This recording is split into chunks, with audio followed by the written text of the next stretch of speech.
Buenos días. Bueno, veo que va creciendo el numerito aquí de espectadores exponencialmente. Bueno, pues nada, vamos a comenzar un nuevo webinar de la serie de APA Renovables, ¿vale? Bienvenidos a todos.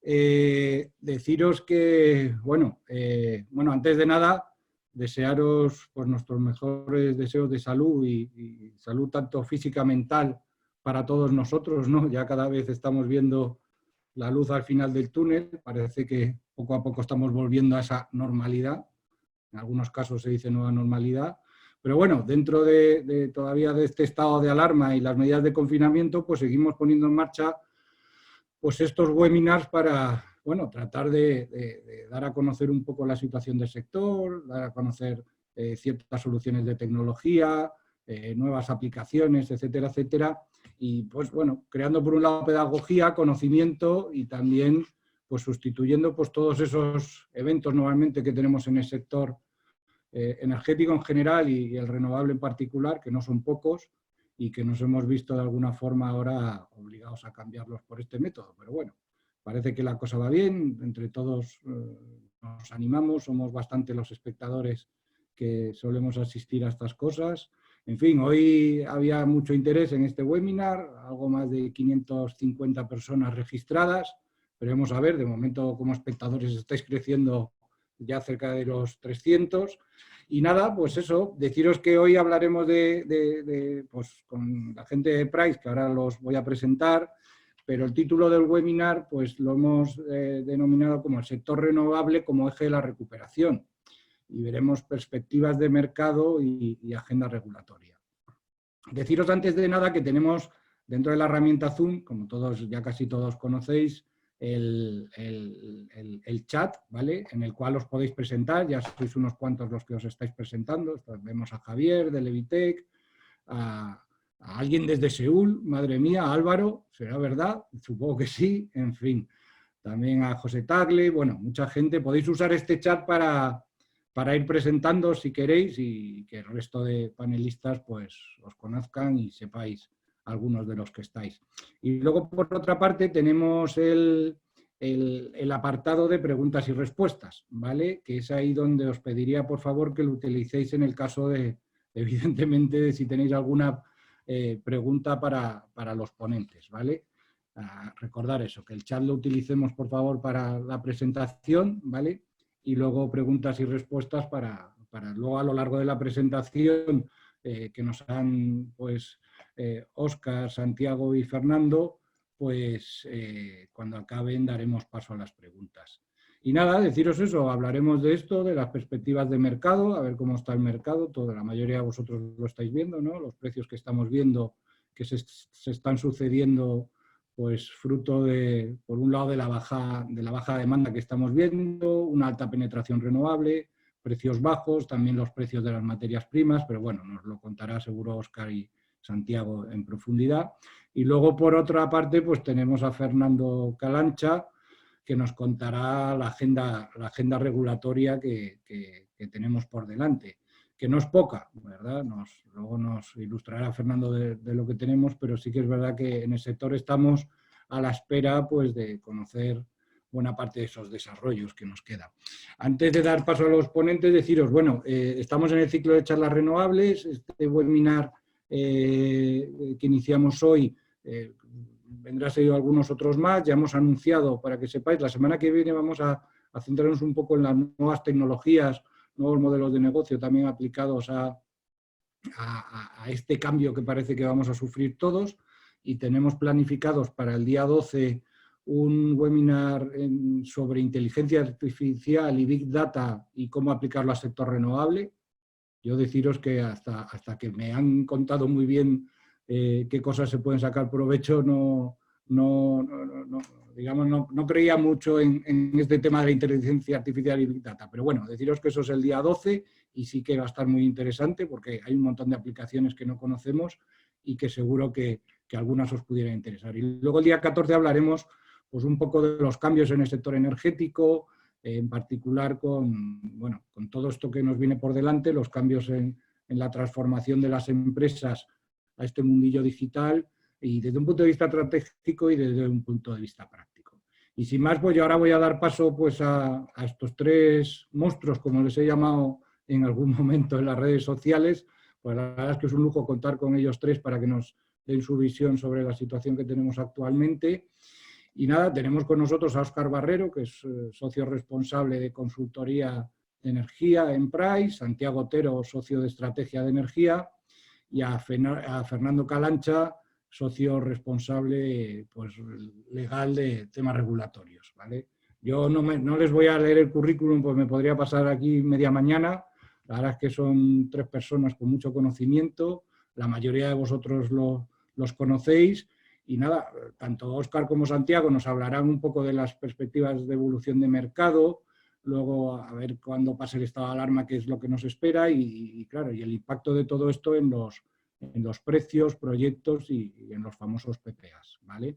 Y luego nos contará Fernando pues un poco la agenda regulatoria que nos viene por delante, cómo aprovecharla, cómo sacar provecho de toda esta agenda para dinamizar el sector y, digamos, que sea uno de los ejes de recuperación económica que tanto vamos a necesitar, ¿vale? Y nada, por mi parte, pues poco más. Yo, nada, desearos eso, que sea interesante, que podáis participar. Ya os digo que con el apartado este de preguntas y respuestas yo lo tendré abierto aquí. Os pediré cierta paciencia porque luego no es fácil siempre leerlas todas y que no se me escape ninguna por alto. Y nada más, vamos a comenzar. Yo, eso, daros a todos la bienvenida, esperamos que todos estéis bien y doy paso ya a Óscar, a Santiago y a Fernando para que inicien su presentación. ¿Estáis por ahí, Óscar? A ver si podéis activar el micrófono o el vídeo. Hola. Buenas. Hola. Ahora os vemos. Ahora. Fenomenal. Buenas, José María, gracias. Voy a permitirme hacer la introducción. Soy Carlos Fernández Landa, que lidero el sector de energía dentro de Price, y antes de dar paso a mis socios, que como bien has introducido, pues queremos iniciar este debate de cuál es nuestra visión y compartir con vosotros, ¿no? Aquí desde este webinar que estamos haciendo desde la torre de Price, ya en directo, ¿no? Bueno, lo primero de todo, pues esperar que todos estéis bien de salud, ¿no? En estos tiempos inciertos que nos está tocando vivir, ¿no? Y, por supuesto, que sin descuidar los temas de salud, que es lo más importante y lo más relevante, ¿no? Y una vez teniendo eso controlado, ¿no? Pues evidentemente a todos nos preocupa mucho pues, la economía y especialmente, que para eso estamos aquí, pues la salud y el futuro del sector de renovables, que es de lo que vamos a hablar, ¿no? Como decía, pues estamos en un entorno muy incierto, que cualquier estimación que veamos en el periódico pues nos pone los pelos de punta, ¿no? De caídas de PIB a nivel mundial de en torno al 4%, en España incluso. En España está incluso más agresivo, de entre el 7 y 11%, ¿no? Sin embargo, hoy vamos a hablar de cómo el COVID afecta al sector de renovables, ¿no? Hay muchos temas, como bien introducía José María, pues una caída importante que estamos teniendo de la demanda, bajos precios de los commodities, de cómo todo esto está afectando a precios del pool, cómo esos precios del pool se están trasladando al mercado de futuros, ¿no? Para un administrativo, con todo lo que ello indica, ¿no? Que si ya había lentitud administrativa a veces en la tramitación de permisos, pues ahora la perspectiva pues, también lo hace más difícil. Dificultad en el suministro de muchos temas, dificultad en seguir o en comenzar algunas de las obras, muchos retos regulatorios por delante, ¿no? De todo eso vamos a hablar ahora y, como bien decía José María, mis compañeros, mis socios, Óscar, Santiago y Fernando, ¿no? Parece que son muchos temas y muchos temas que pueden tener su matiz de un impacto negativo en el sector. Sin embargo, lo que creemos desde aquí es que el rol de las renovables es imparable y estos retos lo único que van a provocar pues que tengamos que gestionarlos, que ser imaginativos y que saber gestionar un poco el desarrollo del sector en el nuevo entorno, ¿no? Pero sí que creemos que la transición energética ya vino para quedarse, ¿no? También estamos oyendo hablar mucho del Green Deal y el futuro que vemos para el sector es prometedor, ¿no? Y como digo, pues el entorno sí que esta crisis está haciendo que algunos aspectos del entorno cambien, ¿no? Pero hay que ver cómo jugar el rol y cómo gestionar estos retos. Y sin más dilación de la introducción, pues doy paso a Óscar, que va a entrar en más materia de todo. Fenomenal. Gracias, Carlos. Pues nada, Óscar, todo tuyo. Estupendo. Pues oye, muchas gracias. Disculpar porque hemos tenido un pequeño problema a última hora de carácter técnico, pero Javier nos va a ayudar amablemente ahí pasando un poco la presentación. Si algo nos va a dejar esta crisis, ¿no?, es que vamos a ser cada vez más flexibles, ¿no?, para acomodarnos a cualquier tipo de circunstancia, ¿no? Si no te importa, Javier, y pasamos a la página número 7 directamente, una vez hecha la introducción, Carlos, y en un poquito directamente en materia. Como decía Carlos, la situación macroeconómica, bueno, pues especialmente para España no es para nada halagüeña, ¿no? Ya estamos hablando en función del consenso de todos, Banco de España, organismos internacionales, bancos, ¿no? Estamos hablando de que probablemente el caso base, incluso ya empieza a ser un caso optimista, vayamos a tener una caída del PIB del 10%. En los momentos más críticos, ¿no?, del confinamiento, pues hemos llegado a tener parones de la actividad de en torno al 45-50%, ¿no? Y más allá del impacto que hemos tenido, pues la gran pregunta, ¿no?, y lo que va a condicionar un poco la recuperación económica va a ser cómo va a ser esta curva de recuperación, ¿no?, de progresiva, no solamente del desconfinamiento, sino de la recuperación paulatina de la actividad, ¿no?, de la actividad económica en los diferentes sectores, ¿no? Si vamos a la siguiente página, Javier, si no te importa, evidentemente el impacto es muy desigual por sector, ¿no? Y uno de los mensajes positivos es que evidentemente, como no podía ser de otra forma, el sector energía pues va a ser uno de los sectores que va a ser más resiliente y mejor va a sortear la crisis, ¿no?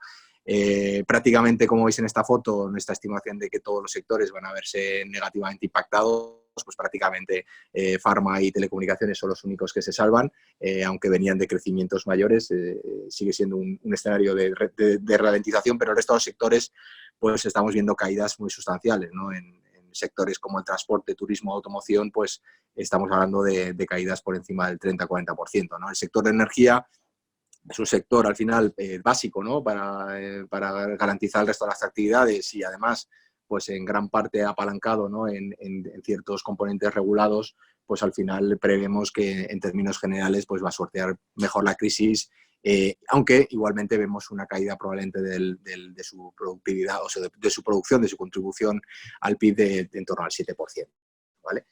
Si vamos más para adelante, todas las cuestiones que decíamos antes, y antes de entrar en materia más específica de nuestro sector, uno de los temas importantes va a ser cómo va a ser la recuperación, ¿no? La famosa V, o va a ser una V, va a ser más una L, va a ser algo intermedio, ¿no? Me parece que el ángulo de la recuperación es un tema relevante. Prácticamente todos los analistas ya prevén que en 2021 debería haber ya una recuperación sustancial. Evidentemente no es lo mismo crecer un 4% cuando vienes de una caída del 10%, es decir, eso no significa que vuelves a los niveles anteriores de la crisis, y de hecho, a diferencia de otros países que están teniendo una recuperación mucho más rápida, como puede ser el caso de China o como puede ser el caso de Francia, pues en España estamos estimando que tardaremos al menos un par de años de volver a niveles, digamos, de riqueza previos a la crisis del coronavirus, con lo cual, evidentemente, no estamos hablando de quarters, ¿no?, como era quizás la previsión que teníamos hace 6 u 8 meses, 6 u 8 meses, 6 u 8 semanas, sino que estamos hablando digamos, de una recuperación un poco más lenta, pero tampoco comparable a la crisis que tuvimos en 2008 por muchos motivos que yo creo que no vienen al caso de detallar ahora, ¿no? Si vamos un poquito más para adelante, ¿y qué estamos viendo en el sector eléctrico, ¿no?, y un poco más en el rabioso corto plazo? Bueno, pues francamente yo creo que hemos visto algunos síntomas que yo creo que nos han positivamente sorprendido, ¿no? Es decir, la caída de la demanda, pues evidentemente ha sido muy drástica. Hemos tenido caídas semanales por encima del 20%, luego veremos un poco más en detalle, pero es verdad que a medio plazo vemos que rápidamente esta caída de la demanda se va a ir moderando y probablemente se estabilizará, al menos durante este año, en torno al 5%. La recuperación más allá pues seguirá una correlación evidentemente muy alta con la propia recuperación del PIB. En los precios de las commodities, el precio del gas pues sigue estando en mínimos históricos. Sabéis que el precio del gas, aparte del tema del COVID, pues tiene sus propias dinámicas, ¿no?, sectoriales, en las que ya venía en un escenario de fundamentales de precios muy bajos. El PCO2, por ejemplo, sí que ha tenido una recuperación muy rápida, es decir, como veremos más adelante, aunque hemos tenido caídas de en torno al 25%, pues muy rápidamente ha vuelto a niveles de CO2 prácticamente previos a la crisis y tampoco tenemos una expectativa de que tenga una caída mayor. Y los precios de la electricidad, pues la verdad es que han demostrado tener un suelo bastante claro, ¿no? Porque incluso con caídas de la demanda muy significativas y con una volatilidad y precios muy bajos, incluso negativos en el rabioso corto plazo, los mercados de futuros pues se han recuperado rápidamente, ¿no? Y ya dan una señal razonablemente positiva. Hablo positiva desde la perspectiva del productor, ¿no? En el medio y largo plazo, como veremos a continuación, ¿vale? Por ilustrar un poco lo que hemos ido contando, aquí tenéis una forma muy fácil de ver el cómo se ha comportado la demanda durante las diferentes semanas de la crisis del coronavirus, especialmente las semanas en las que ha habido el confinamiento y dentro de ese confinamiento las semanas en las que hemos tenido una suspensión de todas las actividades no esenciales. En esos momentos, teniendo en cuenta además la estacionalidad de la Semana Santa, ¿no? Pues quitando ese efecto, pues podemos hablar de caídas de en torno al entre el 15 y el 20%, ¿vale? Bastante en línea quizás con lo que ha ocurrido en otros países que nos llevan un poco en la delantera, ¿no? En lo que es el paso de esta crisis, como puede ser en Asia, en particular en China, donde lo que estamos viendo es que la recuperación de la demanda, bueno, en primer lugar, evidentemente, como estuvo más focalizado en una zona concreta y tuvo una menor impacto en la actividad industrial, pues las caídas fueron menores, estamos hablando de caídas en torno al 8% como máximo y una recuperación mucho más rápida, ¿no? Como decimos, para España lo que estamos viendo es que en el medio plazo podamos seguir manteniendo una diferencia de en torno al 5% respecto a la demanda, digamos, del año pasado, quitando efectos estacionales, ¿no? Si vamos más para adelante y vemos un poco lo que ha ocurrido por segmentos, bueno, lo que veis aquí no creo que os sorprenda a nadie, ¿no? Evidentemente, la caída ha sido muy significativa, especialmente en las semanas de suspensión de actividades no esenciales en el consumo industrial. En el consumo de servicios, pues prácticamente ha tenido un patrón muy, muy similar, ¿no? Y más pronunciado también en el resto de las semanas del confinamiento. Y luego, pues el residencial pues ha tenido un incremento de consumo, ¿no? Al final, el confinamiento pues, lo que ha llevado es a incrementar también la presencia, ¿no? En los hogares y el consumo energético en los hogares, ¿no? En términos globales, pues el impacto ha sido negativo por el peso que tiene cada uno de los segmentos, ¿no? Si vamos un poquito más para adelante, Javier. En el caso de los precios, si bien digamos, de forma un poco estructural, sí que estamos viendo una caída de en torno al 20% en lo que serían los precios medios semana por semana. La realidad es que yo creo que la característica mayor que puede definir los precios spot es la volatilidad, ¿no? Yo creo que más allá de factores de demanda y de precios de commodity, pues digamos, con un estrechamiento tan grande del hueco térmico, pues cualquier incremento o decremento de la contribución, por ejemplo, de renovables, pues te lleva a tener una volatilidad altísima, ¿no? Bueno, pues incluso pues, conocéis muy bien que en Europa hemos tenido bastantes episodios durante estas últimas semanas de precios negativos, ¿no? Dentro de los mercados intradiarios continuos y bueno, pues yo creo que ahí en el spot pues, se ve un poco el reflejo de todos los factores, ¿no? Y como os decía antes, cuando por un lado reduces una demanda en torno a incluso en algunas semanas casi el 20%, con lo cual prácticamente el hueco térmico desaparece, ¿no? Y por otro lado, pues tienes variaciones de incremento de la contribución de renovables, pues evidentemente el escenario que podemos tener es una alta volatilidad de precios, ¿vale? Pero si nos vamos más para adelante, en el precio del gas, como os decía antes, la situación, digamos, no es puramente achacable al tema del coronavirus, si bien evidentemente pues la erupción de la demanda de gas por el efecto del coronavirus pues ha sido la puntilla, pero es verdad que veníamos ya de una situación de un exceso de capacidad de gas a nivel mundial, ¿no? Y de una disminución ya progresiva del consumo de gas en determinados países también por una ralentización de determinadas economías. Y bueno, pues esto lo que nos ha llevado es no solamente al gas, sino también al conjunto del sector de oil and gas, como bien sabéis, pues a un escenario de fundamentales digamos, de precios muy bajos por un exceso de oferta. Incluso estamos viendo episodios, casi te diría, no vistos anteriormente, como puede ser que el precio del mercado del gas en Europa esté cotizando por debajo del Henry Hub, con lo cual esto implicaría que el flujo natural de gas entre Estados Unidos a Europa pues sería prácticamente sin beneficio, a coste, ¿no? No serías capaz de cubrir el coste logístico y bueno, pues esto independientemente de la salida del coronavirus, pues esto va a tener todavía su proceso, es decir, no vemos una recuperación de los precios de gas en el medio plazo en los próximos meses todavía, ¿vale? Si pasamos más para adelante, lo como os decía, una anterior, perdón, Javier, en los precios de futuro, sin embargo, una para atrás, Javier, si no te importa.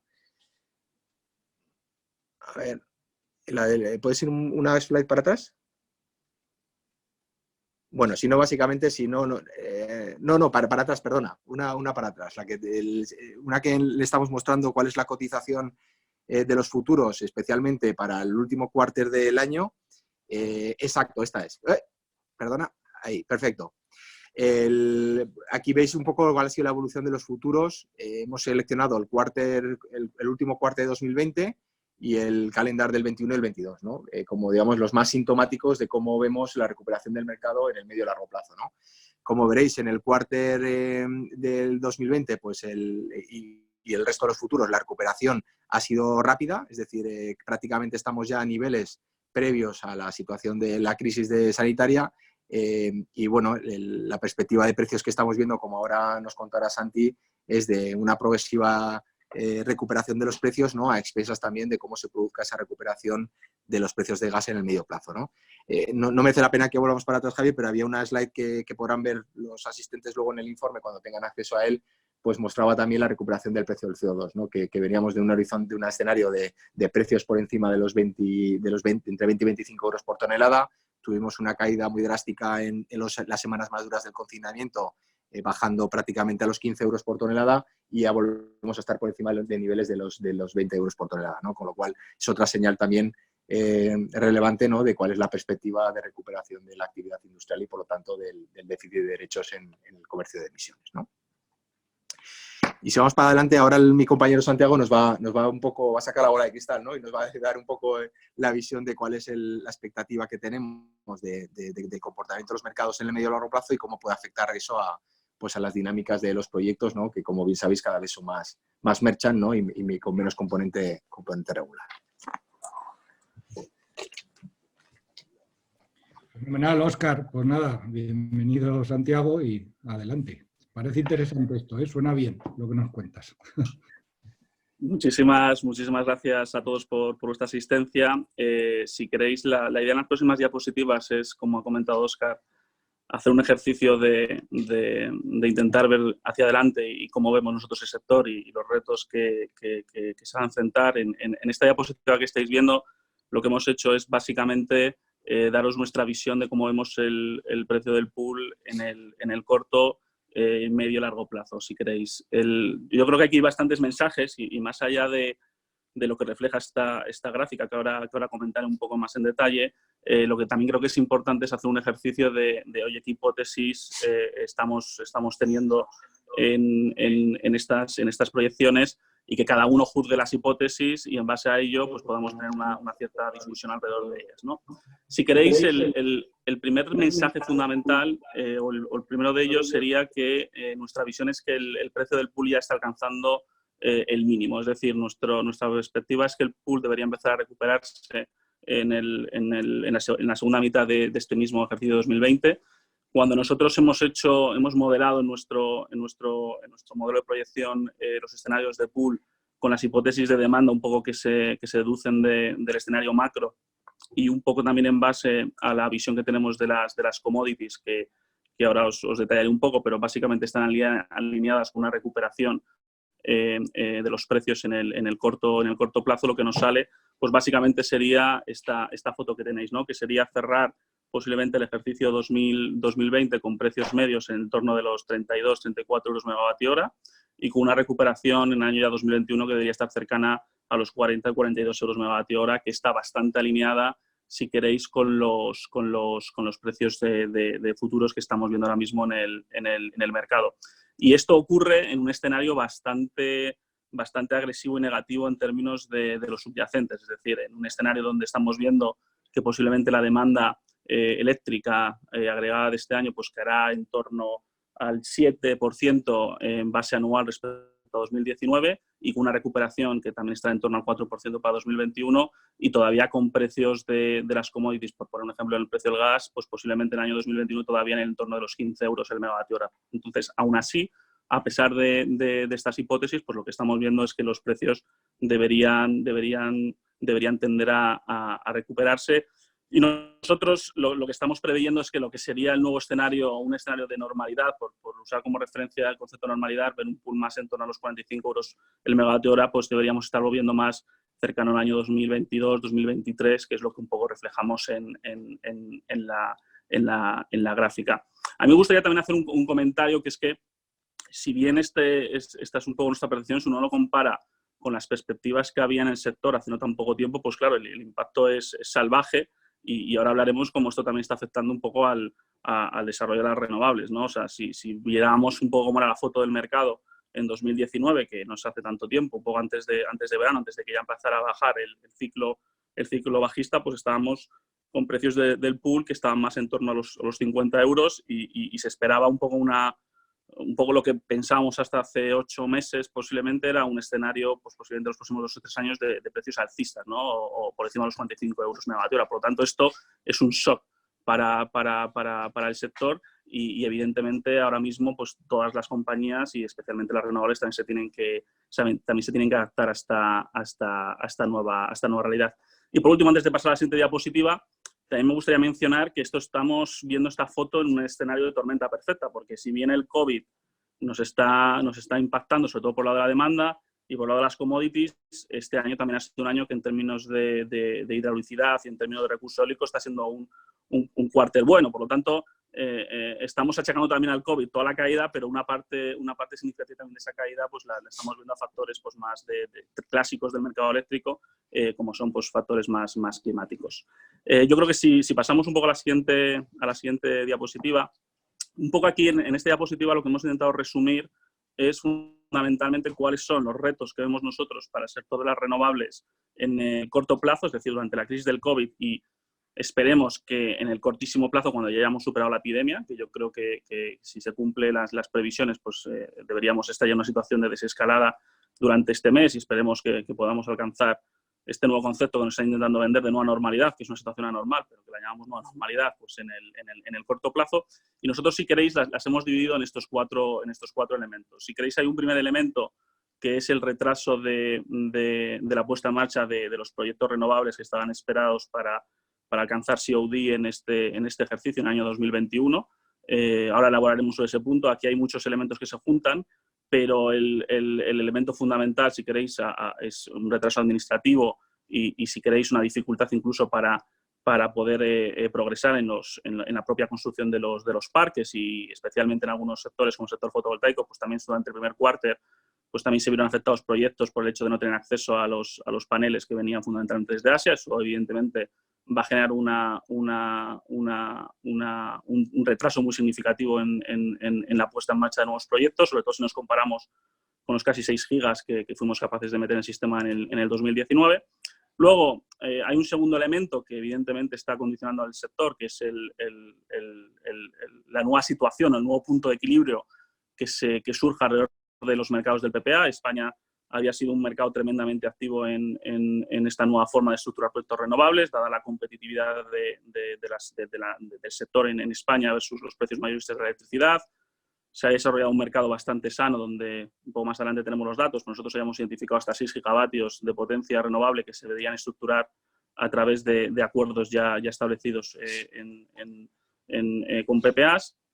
Sin embargo, al final, ya sabéis que la lógica de competencia en los PPAs es un descuento fundamentalmente respecto a la curva del pool y evidentemente en un contexto de caída tan salvaje de las expectativas de los precios de la electricidad, pues eso evidentemente se traduce en menores precios para los productos de PPA y eso hasta que de nuevo se encuentren off-takers y generadores, pues llevará un tiempo. Nuestra tesis, y eso sí que creo que es relevante que subrayemos, es que cuando hemos hecho un poco un análisis más de fundamentales, nosotros creemos que sigue existiendo espacio en España para que incluso con un entorno de precios como el que vemos, aplicando descuentos históricos, salgan los números para poder cerrar acuerdos de PPA. O sea, sí que creemos que el mercado de los PPAs debería ser capaz de traer o de estructurar nueva potencia al sistema. Otra cuestión es que posiblemente se será mucho más exquisito en la calidad de los proyectos y evidentemente pues proyectos que a lo mejor hayan experimentado grandes costes de desarrollo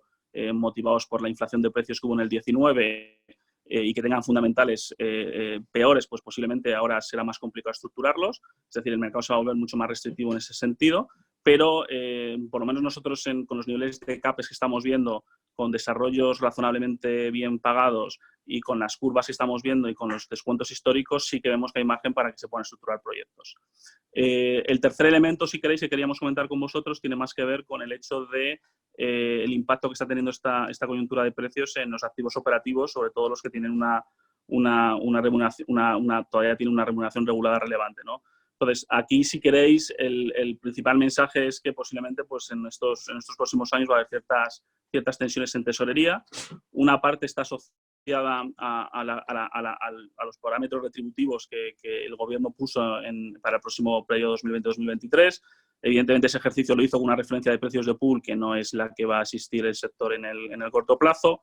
Por lo tanto, esos parámetros retributivos, pues, evidentemente, pues, se van a ver afectados. Hay una parte de ese valor que no se va a poder recuperar. Eso lo comentaron un poco en la parte regulatoria Óscar y Fernando. Pero además de esto, pues si queréis también hay un impacto debido a la generación del déficit del todo el sistema en lo que serían los índices de cobertura y también los pagos, si queréis, a las instalaciones, pues también se van a ver afectados, ¿no? Entonces, creemos que en el contexto actual, si bien los activos renovables siguen siendo activos muy generadores de caja, sí es cierto que hay muchos activos muy apalancados y que posiblemente habrá que revisar un poco las condiciones de esa financiación y a ver cómo se reestructuran un poco los proyectos. Y por último, si queréis, hay un cuarto elemento que mete mucha incertidumbre al sector, que es el tema de las subastas, ¿no? Al final, dentro de las tres maneras de estructurar los proyectos renovables, a través de subastas públicas, PPAs o incluso expuestos a riesgo merchant, que estábamos viendo proyectos en España que se planteaban este tipo de estructuración, pues evidentemente ahora la estructuración a puro riesgo merchant pues es muy complicado, salvo que tengas capacidades de financiación muy potentes, pero con un modelo Project Finance es más difícil de hacer. El modelo de los PPAs pues está en un momento de impasse donde el sector tiene que volver a encontrar un nuevo punto de equilibrio y lo que sí que es cierto es que pues, habrá un retraso en la salida de nuevas subastas y como mencionamos en la presentación, pues hasta que no tengamos un poco aprobada la ley de cambio climático, etcétera, pues va a ser complicado que el gobierno pueda acometer nuevas subastas en el corto plazo. Si nos vamos un poco a la siguiente diapositiva, aquí un poco lo que queremos mencionar es un poco cómo vemos el desarrollo del sector a futuro. Si por hacer un poco un balance, lo que queremos ilustrar aquí es que si vemos el plan que presentó España unido al plan que presentó Portugal, en España pues deberíamos estar metiendo 60 gigas adicionales de renovables y en Portugal, si no recuerdo mal, están en torno pues unos 20, un poquito menos. En total teníamos 80 gigavatios. Para que España cumpliera con sus 60, pues deberíamos estar metiendo 6 gigavatios todos los años. Cuando uno ve esta gráfica, ve que España a niveles de 6 gigavatios nada más que ha sido capaz en 2019 con todos los proyectos de subasta que había en aquel entonces. Es evidente que 2020 no vamos a poder llegar a cifras de 6 gigavatios y posiblemente 2021 va a ser también muy complicado. De hecho, nosotros lo que estamos viendo es que en un entorno sin subastas y con un mercado de PPAs que todavía se tiene que reestructurar, pues vemos más adiciones en torno a 1 o 2 gigavatios anuales. Pues esto nos genera ya un déficit de partida pues de en torno a pues fácil de 10 gigavatios a finales de 2021 para cumplir los objetivos de 2030. Por tanto, aquí hay un mensaje importante que yo creo que a nivel político y en todo el sector hay que manifestar, que es que si queremos cumplir con los objetivos del PNIEC, tenemos que empezar a hacer cosas nuevas y tenemos que empezar a dinamizar de una manera clara el sector, porque si no va a ser muy difícil llegar con los objetivos a 2030. De hecho, aprovecho para comentaros que en las proyecciones de precio que estabais viendo en la anterior diapositiva, donde os dábamos nuestra visión más a medio y largo plazo y también nos poníamos un poco los apuntamientos que veíamos para la industria, nosotros con la situación actual creemos que es difícil llegar a cumplir el PNIEC en términos absolutos y estamos descontando, pues si queréis, cierto menor entrada de renovables a 2030 debido a la coyuntura actual y a la evidencia, ¿no?, de que durante pues, posiblemente los próximos 2 años va a ser muy difícil tener ritmos de adiciones de energías renovables como los que estaban previstos.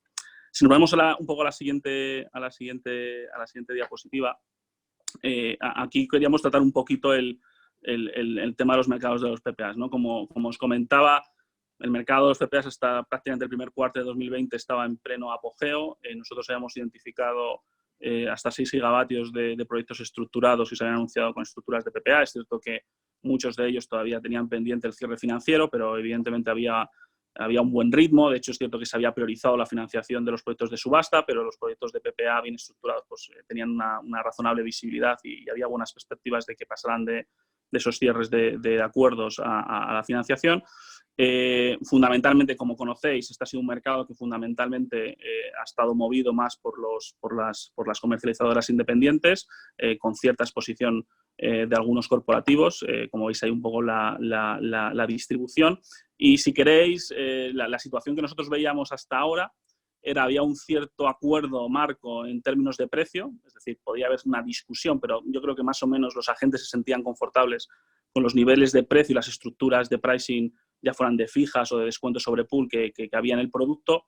El gran problema, y eso creemos que va a seguir siendo y estaba evolucionando y era muy dinámico, era cómo se distribuían los riesgos y las garantías, es decir, quién se quedaba con el riesgo de los perfiles, quién se quedaba, un poco qué garantías financieras tenían que poner las distintas partes y un poco para lograr la financiación. Ahí estaba el meollo de la cuestión y el detalle y la habilidad para cerrar esas garantías era un poco la clave. El sector financiero se había movido bastante y había aprendido bastante en los últimos meses, y ahora, si queréis, nos encontramos un poco en una situación de incertidumbre, que es un poco lo que intentamos reflejar en la siguiente diapositiva. Si queréis, ahí lo que hemos intentado ilustrar es un poco la relación que nosotros estábamos viendo entre, si queréis, los futuros de la electricidad, el producto en carga base que podía querer un cliente final o el que era dispuesto a dar un comercializador, y un poco el producto de precio de Paysage Produce que recibía un generador. Entonces, un poco la tónica, lo que estábamos viendo era que cuando el mercado, pues en torno a los 2018, pues estaba descontando futuros a los próximos 3 años, pues por encima de los 55-60 euros megavatio-hora, que eso llegó a ocurrir en el 2018 en España, pues estábamos viendo que los productos en base que al final o un comercializador o un cliente, o sea, que un comercializador podía colocar a un cliente final o que consideraba que era un producto interesante, pues estaba más en torno a los 45 euros como carga base, y eso dejaba que los productos más de Paysage Produce para los generadores pues podían estar en torno pues de los 40, un poquito por debajo. Conforme los futuros de la curva empezaron a mostrar caídas, que es lo que estamos viendo en 2019, que pues de esos 55-60 pasamos más a los entornos de los 50-55, pues rápidamente eso se reflejó en los nuevos estructuras de los contratos, y empezamos a ver pues precios en carga base pues más en los 42-44 y productos en Paysage Produce pues más en los 38. Y justo antes de que esto ocurriera, pues como de nuevo había una tendencia negativa en los futuros, y ya los futuros se encontraban más en torno a los 45, pues esto se volvió a reflejar en menores precios para los generadores, ¿no? En esa horquilla de los 36-38. ¿Cuál es nuestra tesis o cuál es la lógica que te lleva a esta gráfica? Pues esta gráfica lo que te lleva es que si ahora vamos a tener posiblemente otros 4 o 5 euros de menores perspectivas de precios del pool, pues nos deberíamos ir a productos para los generadores de renovables, pues en el entorno más de precios fijos a 10 años, pues más en los 33, 35 euros megavatio hora, ¿vale? Eso sería un poco si aplicamos la lógica que había en el mercado antes y la aplicamos a futuro. Un poco cuando nosotros vemos esos precios y los metes en un modelo con los niveles de CAPEX que estamos viendo actualmente, las horas de producción, etcétera, pues creemos que todavía existe margen de que se puedan cerrar proyectos. Lo único que, claro, aquí hay un dilema, ¿no? Por una parte, y eso es lo que nosotros creemos que complica esta situación, por una parte, los off-takers tienen dudas respecto a la demanda final que vayan a poder colocar, por lo tanto, algunos de ellos se consideran que estarán largos y eso les hace tienen menos apetito, si queréis, a este tipo de productos. Evidentemente, en España, como sabéis, off-takers con una calidad crediticia lo suficientemente buena para estructurar estos proyectos tampoco eran tantos, y eso te mete tensión. Y por otra parte, desde el punto de vista del generador, pues está la pregunta de, oye, a lo mejor estoy cerrando el precio en el peor momento, ¿por qué no espero un año y veo si se ha recuperado los precios del pool y esta curva, y a lo mejor cierro mejor el proyecto? Entonces, si bien creemos que en fundamentales, por la competitividad de las renovables, sí que siguen habiendo oportunidades ya insisto, en proyectos pues que hayan pagado desarrollos razonables, que sean proyectos grandes, que estén bien ubicados y que estén buscando retornos pues de tires de proyecto pues de single digit, altas, pero no tampoco rentabilidades que no tengan sentido. Sí que creemos que existe el match. La duda que tenemos es si ese match por expectativas se va a poder cerrar en el corto plazo. Y de nuevo también hay una variable que todavía no estamos del todo pulsada, es el sector financiero, cómo reinterpreta los perfiles de riesgo en el sector, ¿no? Que es una pieza muy relevante que todavía está digiriendo la crisis. Yo creo que si nos movemos a a la siguiente diapositiva, el único punto que quería comentar, y con esto cierro esta parte, es que sí que hemos observado ciertas complejidades en torno al suministro, especialmente en el sector fotovoltaico. Ahí lo hemos intentado ilustrar básicamente cómo la curva de precios de paneles antes del COVID y un poco la que estamos viendo actualmente, y veis que hay un repunte en el CAPEX. No creemos que esto haya sido un deal breaker para los proyectos. De hecho, creemos que esto ha tenido más impacto en términos de tener asegurar los paneles y los retrasos que ha podido haber. Un poco la foto que nos transmiten también nuestros compañeros de Price en China es que la situación allí está muy normalizada y que el suministro debería estar ya muy cercano de estar normalizado. Y simplemente para ilustrar la enorme resiliencia del sector renovable, cuando uno ve las proyecciones que estamos manejando nosotros más a nivel global de, por ejemplo, el sector fotovoltaico, pues estamos pensando que puede haber una reducción agregada en el mundo de en torno al 15-20% de la nueva potencia instalada, partiendo del año 2019, que ha sido récord. O sea, es decir, sería movernos a órdenes de magnitud de 100 gigavatios adicionales en fotovoltaica a nivel mundial en 2020, en un entorno terrible. Por lo tanto, esto al final es una muestra clara de que lo que comentaba Carlos al principio de la ponencia, y eso es una convicción firme que desde PRAI tenemos, que es que el sector de las renovables ha venido a quedarse por muchas razones, por el compromiso político, por la necesidad climática, pero sobre todo también porque tiene unos fundamentales económicos que lo hacen tremendamente resistente a los problemas que podamos tener desde un punto de vista económico. Y con esto yo si queréis, termino esta sección, encantado luego de contestar a cualquier cuestión, y paso a Fernando y a Óscar para que terminen con la parte regulatoria. Bueno, muchas gracias, Santiago. Nada, muy interesante, la verdad, todas estas cosas que nos has comentado. Esto de los paneles me sorprende, la verdad, está bien tener información de primera mano y saber cómo se comporta todo esto, pero bueno, esperemos, como tú decías, que fuera coyuntural. Pues nada, continuamos entiendo, Óscar, no sé si vais a pasar ahora al tema de agenda regulatoria, lo que nos espera. Correcto.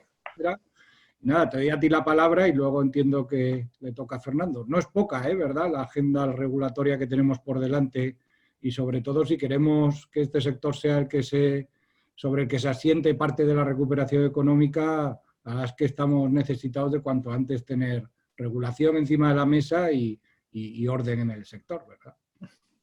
Así es, José María. Si algo nos hemos acostumbrado, yo creo, os habéis acostumbrado a este sector, es a tener una agenda regulatoria siempre intensa, ¿no? Sí, no iba a ser ahora el momento. Así parece ser que ahora que estamos en casa confinados hasta lo echamos de menos. Y mira que otros años nos han fastidiado el verano y nos han fastidiado Semanas Santas y demás con determinadas normas, pero vamos, ya uno parece que lo echa de menos, pero sí. Efectivamente. Oye, pues sin pararnos mucho más, si quieres, José María, pasamos al siguiente bloque. Antes de pasar la palabra a Fernando, sí que me gustaría enmarcar también de que cuando estamos hablando de agenda regulatoria, lo que estamos hablando principalmente es, oye, como decía antes Santiago, ¿no?, ¿qué más cosas podemos hacer, ¿no?, para dinamizar un sector que, más allá del objetivo propio del sector y de sus agentes, sino la trascendencia que puede tener dentro de esa hoja de ruta de recuperación de la economía en general, ¿no? Bueno, aquí habrá muchas opiniones personales, hasta qué punto el hecho de que la ministra, ¿no?, de nuestro sector sea un poco la encargada, ¿no?, de un poco coordinar esa hoja de ruta, bueno, pues puede ser también uno de los elementos, el hecho de que este sector efectivamente pueda ser parte importante dentro de esa recuperación, al menos así nosotros lo esperamos, ¿no? Entonces, Javier, si quieres pasas a la próxima slide, porque al final, como decíamos antes, hoy el reto desde el punto de vista de transición energética es muy relevante.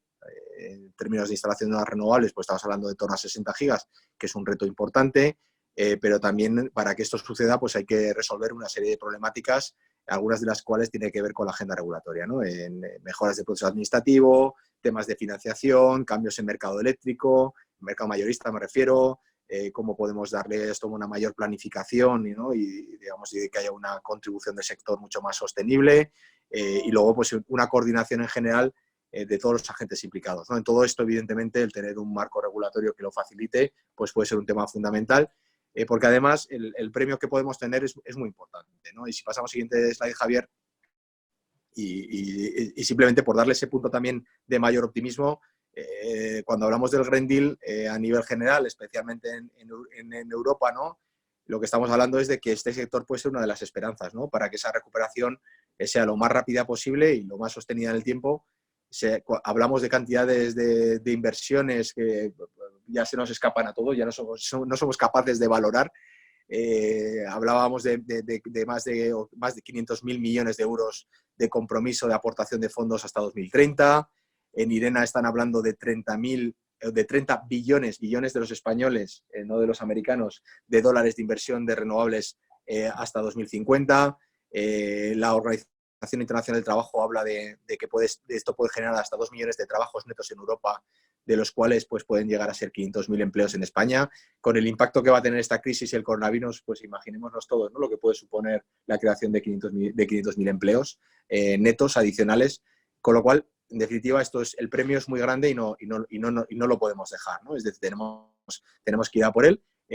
Sabéis que además el PNIE que pues, ha definido también su propia, digamos, su memoria económica, en la que más o menos pues, viene a refrendar estas cifras a nivel de lo que puede ser la contribución al PIB del sector de renovables, lo que puede ser las inversiones y el empleo neto que puede generar. Y bueno, incluso también, un tema también que puede ser relevante, ¿no? Incluso la mayor recaudación fiscal. Es decir, al final no nos olvidemos también que la generación de riqueza genera también una mayor recaudación fiscal y mucho nos tememos que algo que va a faltar los próximos meses, años, va a ser recaudación fiscal porque el déficit fiscal por las diferentes medidas de protección social que va a poner en marcha el gobierno pues van a ser relevantes, ¿no? Con lo cual, el business case es muy claro, ¿no? El premio es muy grande y un poco de lo que queremos hablar ahora es de qué podemos hacer, ¿no? Para dinamizar el sector, no solamente por el beneficio del sector, sino por la trascendencia que puede tener de la economía en general, ¿no? Entonces, Fernando, no sé si quieres tú...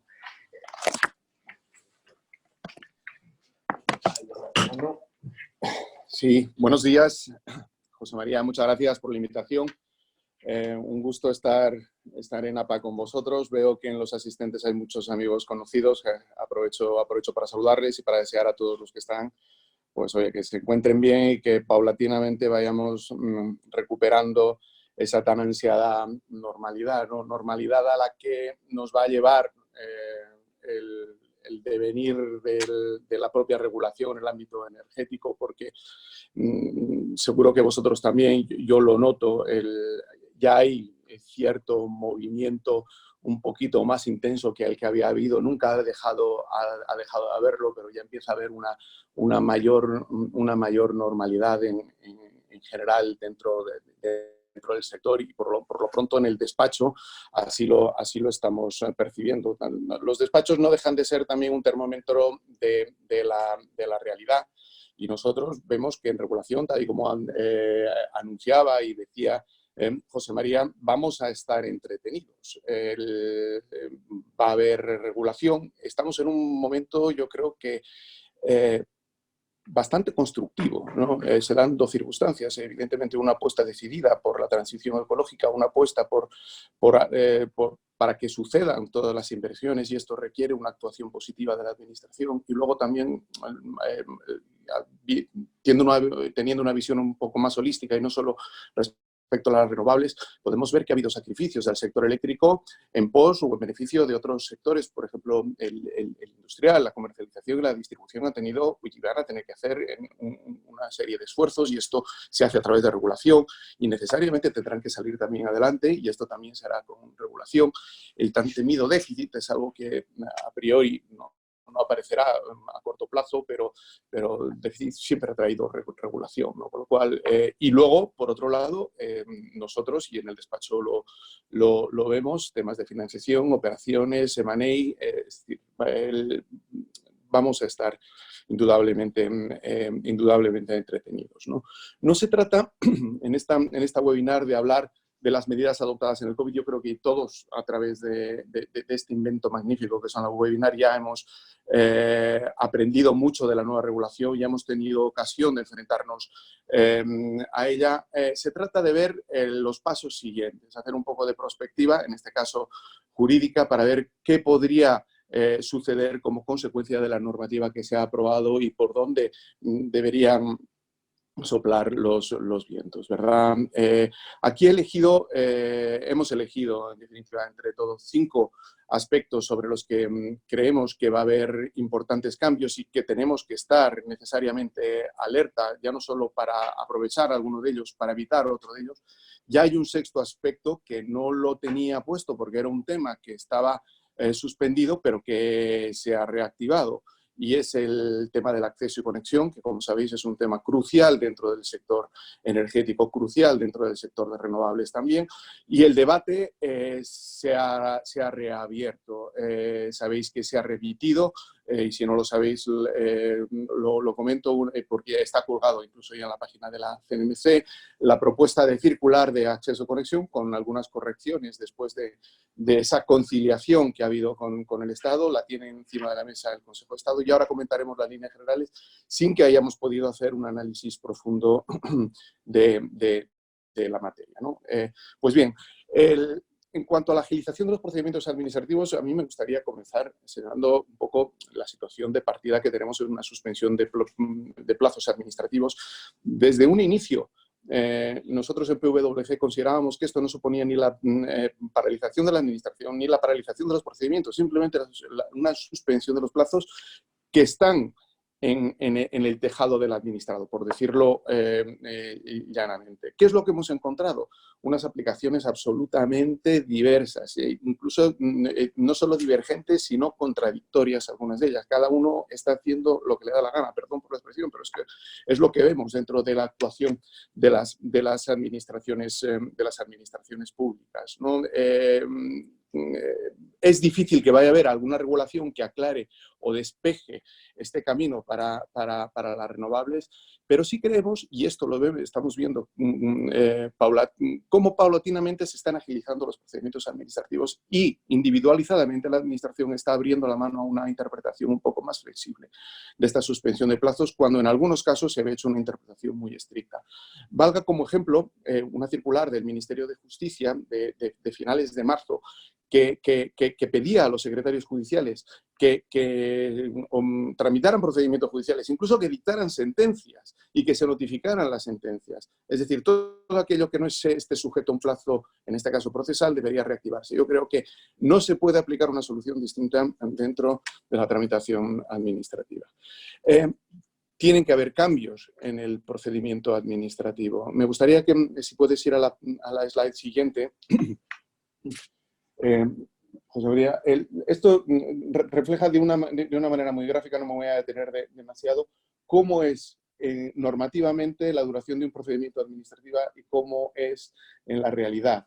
En la parte izquierda vemos cómo es la real la duración administrativa, que en el mejor de los casos es 2 años y 11 meses, siempre y cuando se utilice una facultad que da la norma, que es la tramitación simultánea. Y sin embargo, esto se puede extender a 4 años y 5 meses normativamente, si la tramitación no es simultánea y vas haciendo del procedimiento de tramitación de renovables una concatenación de actos, que en verdad no lo es, porque se puede tramitar simultáneamente, pese a que no sea una práctica habitual en la administración. Este procedimiento del año 2000, que es el del 1955, con algunas modificaciones, no es un procedimiento que tenía y estaba pensado para las renovables, ¿no? Y de hecho nos lleva, si ya los plazos eran normativamente altos, nos lleva a una situación que vemos en la parte derecha de la imagen, como en el Estado están tardando, dependiendo de la tecnología eólica y solar, pues en torno a 7 años y 3 en total y 4,7 en el caso de la solar. Y resulta llamativo lo poco que se tarda en construir y lo mucho que se tarda en tramitar. Esto en el Estado, en las comunidades autónomas, esta facultad la están ejerciendo de una manera más ágil porque están más acostumbradas a tramitar, esto es así, pero indudablemente también tiene un ámbito importante de mejora. Claramente en la tramitación estatal es donde esta mejora tiene que tener lugar y estamos seguros de que algo se va a hacer, algo se va a agilizar. Tenemos, yo creo que en medios hemos avanzado mucho en la tramitación, tenemos una administración con funcionarios entregados que están trabajando, si bien esto necesita dar una vuelta al procedimiento para poder mejorar estos plazos. Otro de los aspectos que me gustaría comentar es la necesidad de una adecuación de los parámetros retributivos al nuevo contexto.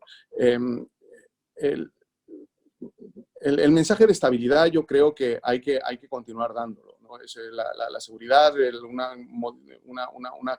fiabilidad en el modelo es suficiente. Ahora bien, esto creemos que es compatible con meterle ciertos aspectos dinámicos en el proceso de revisión, ¿no? La situación que hemos vivido con los precios que estamos viviendo, desde luego es una situación que no es habitual y está suponiendo importantes divergencias con relación al modelo previsto por parte de BIT. Si avanzas un par de diapositivas, José María, podemos ver cómo, y quizás, Óscar, si algún comentario quieres hacer con relación a esto, cómo ha ido la previsión en la línea negra de las estimaciones realizadas en la orden 171, por la que se aprueban los parámetros retributivos para el próximo semiperiodo regulatorio, y cómo están yendo los precios en realidad.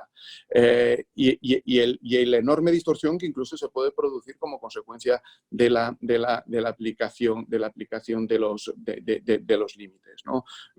Quizás hablar de un reajuste de estos elementos y quizás tener en cuenta un precio más adecuado, pues creo que podría ser una política ortodoxa dentro del marco de estabilidad que se pide al régimen. Si vemos, yo creo que una de las lecturas positivas de la exposición que han hecho tanto Óscar como Santiago está en el comportamiento de los mercados a plazo de energía. Ni siquiera en el año 2022 los futuros nos llevan a alcanzar la estimación realizada por el Ministerio y hay una divergencia bastante relevante, ¿no? Aquí seguro que hay mejoras por realizar. Otra lectura que creo que a raíz de la exposición que han hecho mis compañeros es muy favorable para el desarrollo del sector renovable es el estado de los PPAs. Si pasas la siguiente diapositiva, creemos que aquí el debate que había quedado un poco paralizado por la normalidad de los precios se puede retomar. Uno de los elementos que invita a pensar que se puede retomar es el estatuto del consumidor electrointensivo y los mecanismos de compensación que establece. Es cierto que tiene que pasar determinados trámites ante la Comisión Europea, pero la parte correspondiente a los avales que puede prestar y las garantías el Estado con el objeto de facilitar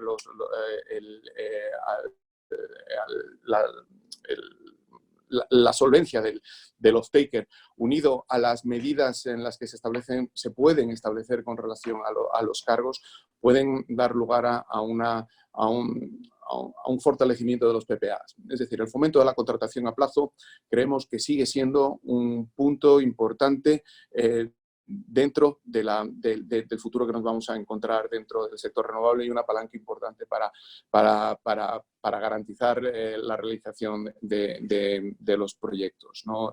Los datos que nos han aportado nuestros compañeros de consulting creo que son bastante elocuentes, ¿no? Los consumidores electrointensivos tienen una demanda total de 40 teravatios. Si el 50% del consumo se realiza a través de PPA, se puede bilateralizar entre 8 y 10 gigavatios, como dice. Es decir, hay una posibilidad aquí importante. Si estos mecanismos que ha previsto el Gobierno, bueno, está en trámite de aprobación, el Estatuto puede ayudar a relanzar. Creemos también que debería realizarse alguna actuación normativa con las administraciones públicas para que puedan adquirir su energía a través de PPAs.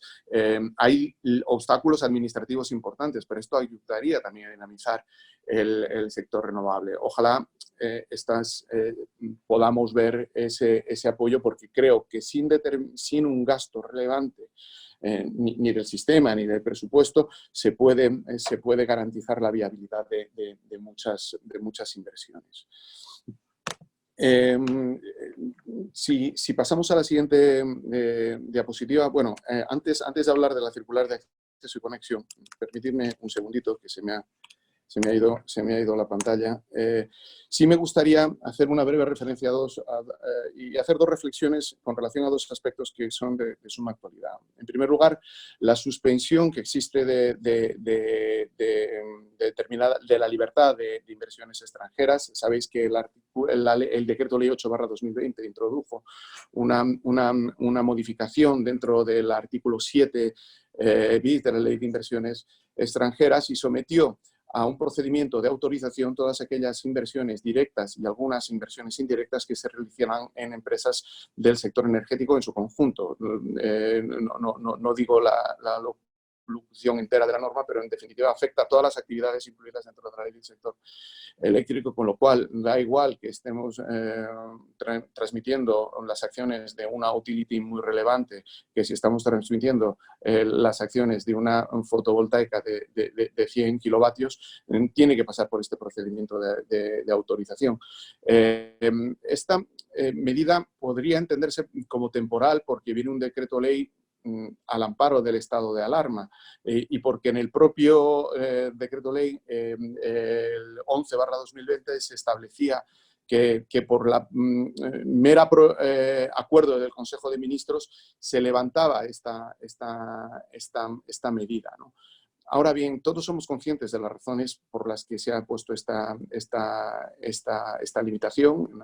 No puede coger cualquier inversión extranjera de países que puedan tener mucha tesorería en sectores estratégicos y críticos en nuestro país, pues una situación mala y dentro de lo que recomienda la Unión Europea y dado que el propio reglamento de la Unión Europea en materia de inversión extranjera permite este tipo de medidas, se ha trasladado al derecho español esta medida. Por lo tanto, nuestra visión es que aun cuando estaba pensada para ser una medida temporal, es una medida que puede ser llamada a prolongarse en el tiempo, en cuyo caso generaría importantes distorsiones y ralentizaría bastante la inversión extranjera en proyectos renovables, dado que, si lo veis, hay un procedimiento abreviado que resuelve la Dirección General de Comercio, que son para aquellos proyectos de menos de 5 millones de euros, cuyo plazo de duración pues, puede ser exiguo y tramitaría en 30 días, por lo menos es el plazo que se le ha establecido, pero para el Consejo de Ministros se pone 6 meses y con silencio desestimatorio. Es decir, hay un obstáculo importante. Estamos seguros que en la mayoría de los casos no hay ninguna razón de seguridad pública para limitar estas inversiones, pero sin lugar a duda ralentizaría, ¿no? Es cierto que esto afecta a las inversiones que en acciones, participaciones sociales, las entradas en capital, y desde nuestro punto de vista no afecta a una transmisión de activos. Una transmisión de activos no está sujeta, por lo menos de esta literalidad de la norma, a este aspecto. Una reflexión adicional que queremos hacer con relación a la regulación y la fiscalidad es el peligro que hay de indebidas prácticas en el ámbito fiscal, ¿no? Y aun cuando las renovables no se vean afectadas, yo creo que una mala medida fiscal en el ámbito energético al final puede terminar afectando a todo el mundo. Y lo digo con esto a propósito de la aprobación por parte del Parlamento de la Generalitat de la ley de acompañamiento de la ley de presupuestos en la que establece un impuesto medioambiental que si bien no grava las renovables, grava otras tecnologías y lo hace de una manera bastante intensa. Y se hace en uso de la potestad legislativa impositiva de la comunidad autónoma, invocando la similitud que existe con relación a una ley extremeña. Todos hemos vivido lo que sucedió con los impuestos medioambientales en el ámbito de las renovables. Y esto no es algo que esté absolutamente cerrado, porque el Tribunal de Justicia de la Unión Europea se ha manifestado sobre la conformidad de derecho del canon eólico manchego. Creemos que una escalada de la potestad tributaria de las comunidades autónomas en el ámbito medioambiental es muy peligroso. Primero, porque no tiene en cuenta ni conoce perfectamente cuál es la incidencia dentro del sector. Os sorprenderíais al ver los pocos análisis que tenía esta norma con relación a la incidencia dentro de las actividades a las que se afectaba. Y por contra, si se quiere realizar una política medioambiental seria, que grave externalidades negativas del medio ambiente, esto solo se puede hacer por el Estado. Y esto solo se puede hacer teniendo en cuenta una visión coordinada de todo el conjunto. Nos vamos a encontrar, desde luego, con todo en lo que va a la legislatura, con la fiscalidad como medio de regulación, como medio de tener ingresos, y creemos que es un aspecto bastante peligroso en la regulación. Y permitidme que, porque yo creo que ya creo que debemos dejar un periodo para el debate, y además tampoco quiero meterme demasiado en la circular de acceso y conexión, porque esto verdaderamente necesita un análisis. La propuesta de circular ya no se ha modificado mucho, pero se ha modificado lo suficiente como para que ya desde la dificultad inicial que tenía podamos estar muy seguros con todo lo que decimos, pero desde luego creemos que aquí hay un elemento importante de debate, no solo entre los agentes y la CNMC, sino entre el Estado y las comunidades autónomas. Para empezar, en la exposición de motivos se señala la frase o la expresión de oído la administración del Estado a través del procedimiento de conciliación que tiene, es decir, que no está conforme con lo que se ha dicho por el Estado.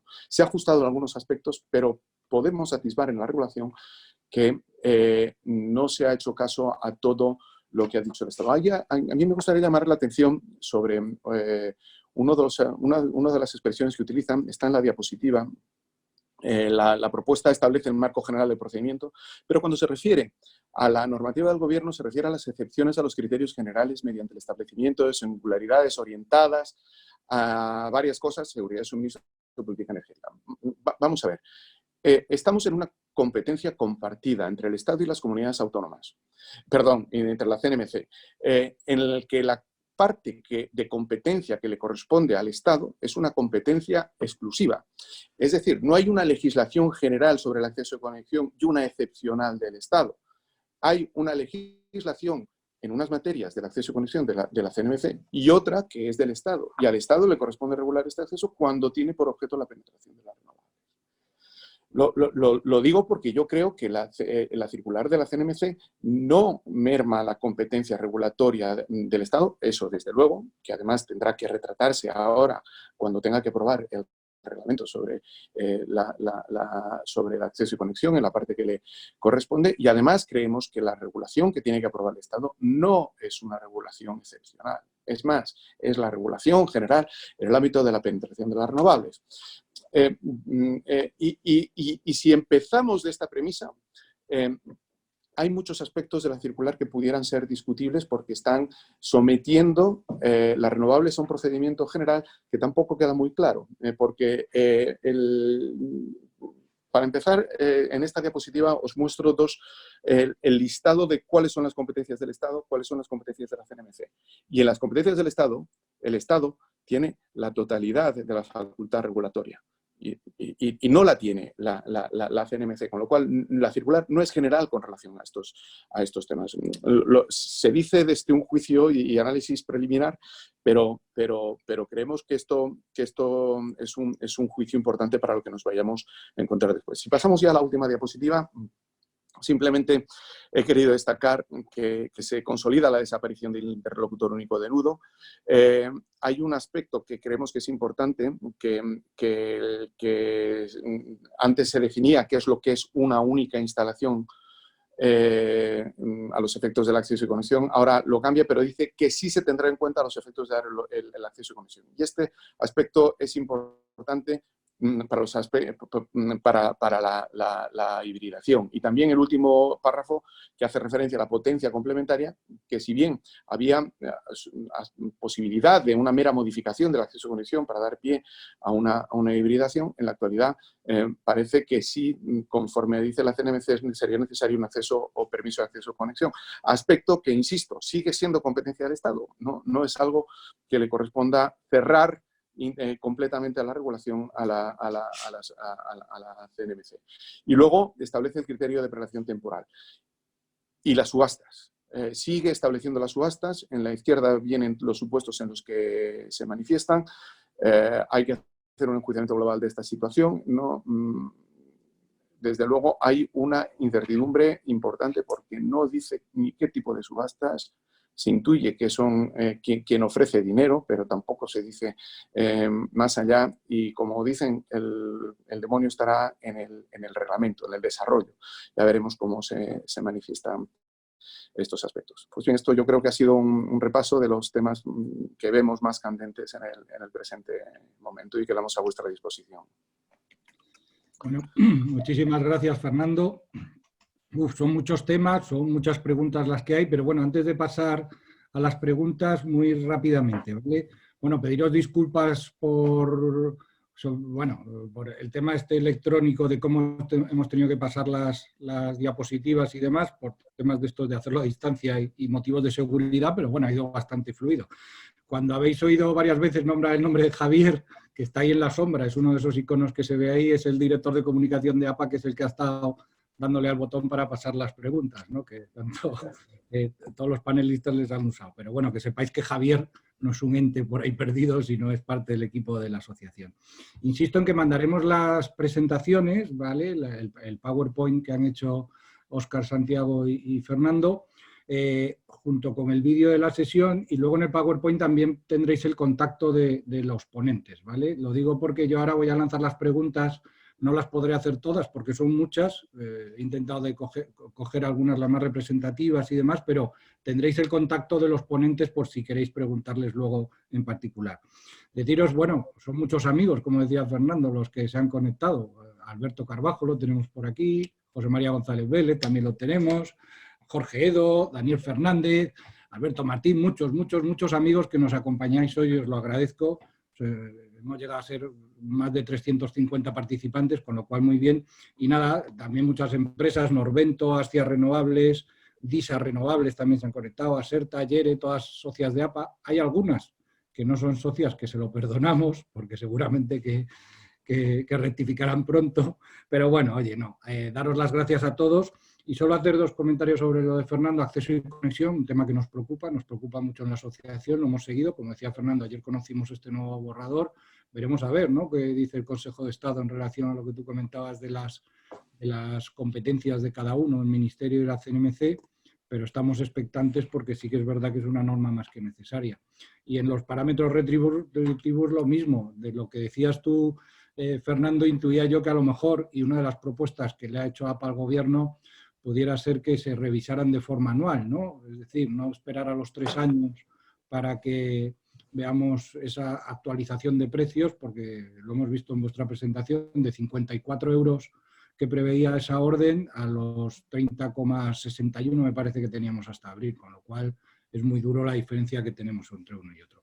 Y nada, yo paso a las preguntas, ¿vale? Si os parece, las he ordenado por bloques. En principio, Santiago, Óscar, estas van para vosotros, ya decidís quién las contesta. Y bueno, nos dice, a ver, aquí un amigo diciendo que gustaría que Óscar y Santiago nos dieran su visión y perspectivas de mercado sobre garantías de origen y certificados verdes en España, ¿vale? También que digáis algo sobre las subastas, etcétera, etcétera, pero bueno, eso ya es componente regulatoria. Pero bueno, el tema de garantías de origen y certificados verdes, ¿qué perspectivas de mercado tenéis?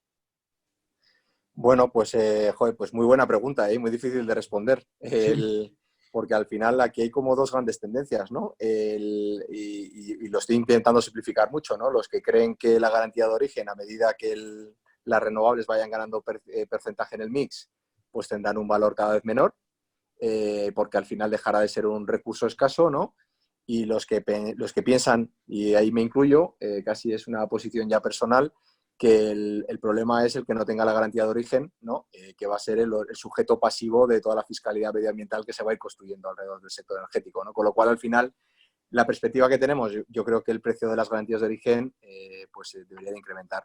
Y de hecho, al final es un poco también lo que percibimos en el mercado, ¿no? Porque cuando estamos estructurando PPAs, las reticencias que hay a la hora de poder cerrar un precio en la garantía de origen está más por el lado del productor que por el lado del consumidor, con lo cual entendemos que el productor lo que está viendo es que cerrar garantías de origen a un precio actual, ¿no? sobre todo las no exportables, que no llega a los 0,5 euros por megavatio hora, pues probablemente te estás dejando un posible upside que en gran mayoría están viendo, ¿no?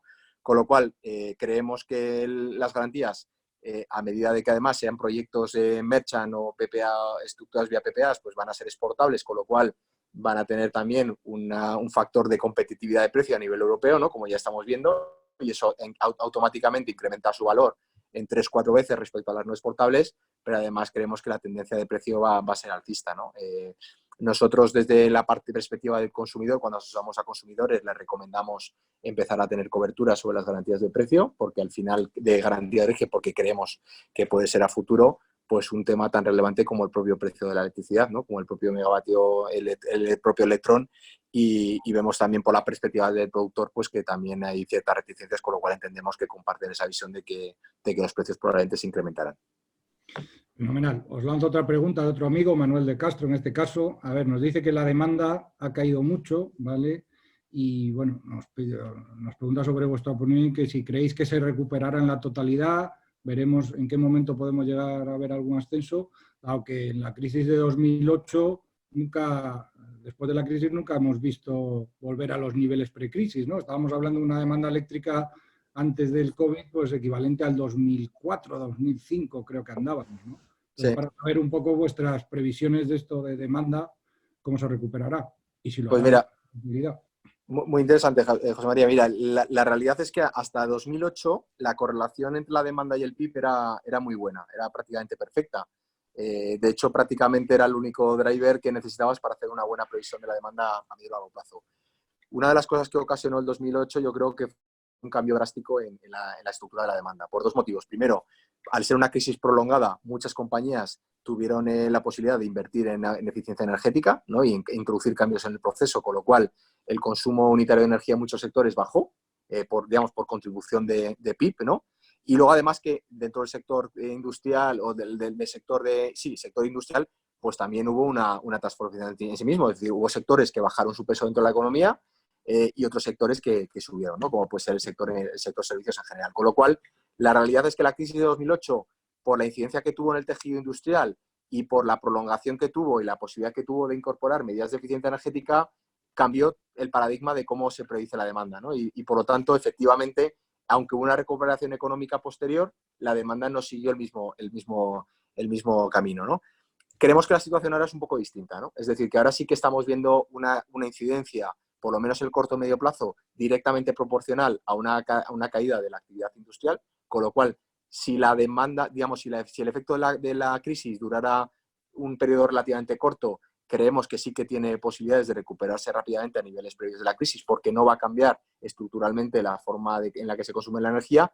Evidentemente, si la crisis es mucho más prolongada y se lleva por delante sectores casi completos, ¿no? Como algunos sectores en el ámbito de servicios, pues evidentemente volveremos a tener un cambio en el paradigma de la demanda y tendremos que volver a establecer cuáles son los nuevos fundamentales. Estamos más en el primer escenario. Creemos que en la medida que hay una recuperación rápida el año que viene, debería de ser casi un efecto, digamos, casi paralelo a la propia recuperación del PIB. Fenomenal. Otra pregunta de otro amigo, de Luis Crespo. A ver, que nos ha hecho varias. ¿Hasta dónde creéis que pueda llegar la bajada? Pues, hemos visto en el PowerPoint, ¿no? el apuntamiento, la diferencia entre, digamos, el precio medio mercado esperado y un poco el apuntamiento que verán eólica fotovoltaica. ¿Hasta dónde podéis creer hasta dónde creéis que puede llegar esa bajada del precio capturado por estas energías y sobre todo en la fotovoltaica en un par de años o así? Bueno, en un par de años no debería de ser tampoco, Santiago, no sé si luego me quieres complementar, sí, pero no debería ser muy relevante. Nosotros las estimaciones que estábamos haciendo a 2030, en el escenario pre-COVID, estábamos viendo, bueno, pues que el escenario central estaba quizás en medias entre lo que era el objetivo anterior del 32% y el objetivo, creíamos, muy ambicioso del PNIEC, es decir, veíamos el PNIEC muy challenging, con probabilidades bajas de cumplimiento, pero es verdad que quizás el 32% se estaba empezando a quedar cojo y con lo cual nuestro escenario central lo situábamos en medio de esos dos escenarios y eso nos llevaba a una caída del apuntamiento de la fotovoltaica en torno al 0,7 más o menos. La realidad es que lo que estamos viendo ahora un poco ahora que Santiago me podrá complementar, es que evidentemente estamos viendo que cada vez nos acercamos más a un escenario quizás un poco más conservador, simplemente ya por el efecto del gap que llevamos acumulando en el año pasado y probablemente este año también, y por lo tanto podemos esperar que a lo mejor la caída de la punta de viento no sea tan relevante, ¿no? No sé si coincide, Santiago. Sí, yo creo que estamos en la misma línea. Aquí varios comentarios. Una de las razones también por las que nosotros éramos algo más escépticos pensando en el largo plazo con el PNIE, que era porque nos llevaba a ratios de apuntamiento pues casi más cercanos al 0,5, 55, 0,6, que hacía muy difícil la adición de proyectos, y no era un tema que estaba solucionado enteramente en la regulación. Si queréis, en el corto plazo, sí que es cierto que un poco, si queréis, nuestra visión es que hasta el 2024, una cosa así, con los ritmos de generación, de adición de renovables que estábamos esperando, creíamos que el mercado era todavía muy resiliente en términos de apuntamiento, especialmente para la fotovoltaica. Por el caso de la eólica, sabéis que por sus características y por los perfiles de generación que tiene, pues el apuntamiento ya estructuralmente es más resiliente. Sí que es cierto que en este ejercicio, dado no solo es que haya caído la demanda, sino que también la forma de la curva de la demanda en España ha variado, sí que es cierto que podemos detectar coyunturalmente en el 20 y el 21 algunas mayores bajadas del apuntamiento respecto al valor único que estábamos proyectando, pero un poco en los modelos que hemos hecho nosotros, los apuntamientos no nos bajan del 0,9 en ningún caso en el corto plazo, pensando 2-3 años, incluso en escenarios de demanda muy conservadoras, caídas muy fuertes, que encima ocurrieran en las horas centrales del día, ¿no? Que esto históricamente no ha sido tanto el caso. O sea, un poco por resumirlo, un poco la idea que dice Óscar, hasta 2025 seguimos viendo el apuntamiento bastante resiliente, especialmente con la normalización de entrada de nuevas renovables. A 2030 sí que seguimos pensando que un apuntamiento más en torno al 0,7 tiene sentido, y a lo mejor si quieres afinar mucho y quieres ser algo conservador, a lo mejor asumir algo menos de apuntamiento que el histórico, que ha estado pues alrededor de 1, un poquito por encima de 1 históricamente, y queréis asumir un apuntamiento pues como mínimo de un 0,90, 0,95 en los próximos años, si quieres tener un escenario muy conservador puede tener sentido, pero no creemos que sea, o sea, solo veíamos un problema más a medio plazo que un problema en el corto plazo. Fenomenal. Continuamos. Está también para vosotros Santiago, Óscar, luego ya damos el paso a Fernando. ¿Vale? A ver, nos pregunta Francisco que por qué esperáis precios del gas tan altos, entre 15 y 20 euros, o cuál es la justificación de esos precios que podéis prever a finales de 2021, cuando seguirá habiendo incluso más capacidad de producción de GNL frente a demanda de gas de lo que había en 2019, cuando había precios después de menos de 15 euros megavatio. Digo que, bueno, un poco vuestra opinión sobre esa previsión de precios de gas tan altos entre 15 y 20, me dice. Sí, bueno, a ver, en esta parte, nosotros, como bien sabéis, el mercado de gas es un mercado global. Nosotros nos apoyamos más en la visión que hay del equipo nuestro que centraliza todo lo que es la visión del mercado de la gas a nivel mundial. Sí que estábamos viendo que puede haber una recuperación de precios, no tanto por la parte por la oferta, sino por la recuperación de la demanda. Que de nuevo, pues ya antes del propio coronavirus ya se estaba viendo ralentizada en determinados mercados que, digamos, que estaban siendo los que tiraban históricamente de la demanda, y sí que estamos viendo una recuperación moderada. Es decir, lo que estamos viendo es, como decía Santiago, precios probablemente en el entorno de los 15 euros por megavatio hora, que probablemente ahora, respecto a los precios que tenemos, nos puede parecer un escenario de la leche, pero no nos olvidemos que no hace tanto tiempo que el precio del gas estaba cotizando en el entorno de los 25 euros por megavatio hora. Es decir, los precios, si obviáramos la situación actual, hablar de precios del gas del entorno de los 13, 14, 15 euros por megavatio hora, hace unos años hubiéramos hablado de precios bajos. El problema es que ahora los precios bajos son los que tenemos ahora mismo, que están casi cercanos a los 5 euros por megavatio hora, ¿no? Es decir, estamos hablando de volver a niveles de en torno a los 15 euros, que pueden ser todavía niveles bajos, pero digamos dentro de un balance oferta-demanda más razonable, ¿vale? Sí, yo no sé si queréis por comentar, efectivamente la proyección de las commodities, si queréis, es la parte más, es siempre tremendamente complicado. A lo mejor también compartir el mensaje de que esos precios de gas los están reflejando ya los futuros en los mercados, es decir, básicamente los futuros ya están descontando que para el último cuarter de este año pues los precios del gas pues deberían subir desde los 8 euros megavatio hora que estamos viendo ahora, pues más en torno a los 10-12 euros. Eso debería ocurrir en el Q4 de Q3, Q4 de este ejercicio y que un poco las proyecciones que estábamos haciendo nosotros en el corto plazo están bastante alineadas con un poco los mercados de futuro que, insisto, son volátiles. Y también hay un efecto, si queréis también, que eso también te pone ciertos suelos, que es que cuando haces más un análisis más de costes, de fundamentales de costes del gas, también te hace muy difícil creer que sean sostenibles precios tan bajos de una manera tan larga, porque al final amenaza, si quieres, un poco las propias inversiones en las propias infraestructuras. Entonces, si asumes precios del gas indefinidamente tan bajos, en torno a esos 8-10 euros megavatio hora, pues eso supone un shock en que se tendrá que reestructurar toda la infraestructura de gas a nivel global, lo cual parece un escenario poco realista y sobre todo si os hacéis un poco el ejercicio de cuál es el coste mínimo que tiene la mayor parte del gas que entra a España, que sabéis que entra fundamentalmente por el norte de África, por Argelia, cuando uno suma el coste del transporte de ese gas en base a los contratos que hay, cuál es el coste de producción de los campos en Argelia y se hace esa estimación de coste, se da cuenta que si con los precios actuales del gas estás prácticamente rozando el que cueste dinero al que está trayendo el gas a España. Por lo tanto, nosotros nos sentimos confortables en que caídas mayores del precio del gas no tienen mucho sentido en el caso español. Como comentaba Óscar, estamos viendo un mercado donde el TTF está cotizando a niveles del Henry Hub, lo cual tampoco tiene mucho sentido desde un punto de vista de fundamentales. Y el sentido común te dice que conforme también haya una progresiva recuperación también del mercado del petróleo, sabéis que muchos contratos de gas están indexados al petróleo y la situación se normalice a unos niveles que permitan que las infraestructuras de gas pues mantengan y hagan los retornos razonables, nos llevamos a esos precios de equilibrio. Pero estoy de acuerdo que de todas las horas que hemos asumido, posiblemente la velocidad de la recuperación de las commodities es la más complicada de evaluar porque entran en valor, ¿no?, muchos factores geopolíticos que al final pueden condicionarlo de una manera muy agresiva, ¿no? Si de repente la OPEP toma una decisión muy agresiva en recorte de producción y de repente volvemos a desestabilizar los mercados del petróleo, pues posiblemente eso se trasladará más rápido al gas, que si estamos en una situación donde el pulso un poco pues que estamos viendo ahora entre Oriente Medio y Rusia pues se mantiene, etcétera. O sea, es tremendamente complicado, pero uno también cuando se ve el histórico, asumir precios, o sea, los 15 euros megavatio hora de precio de gas es un precio en el rango bajo del histórico de la molécula, por lo tanto nos parece razonable. Pues pasamos a Fernando, si os parece, ¿vale?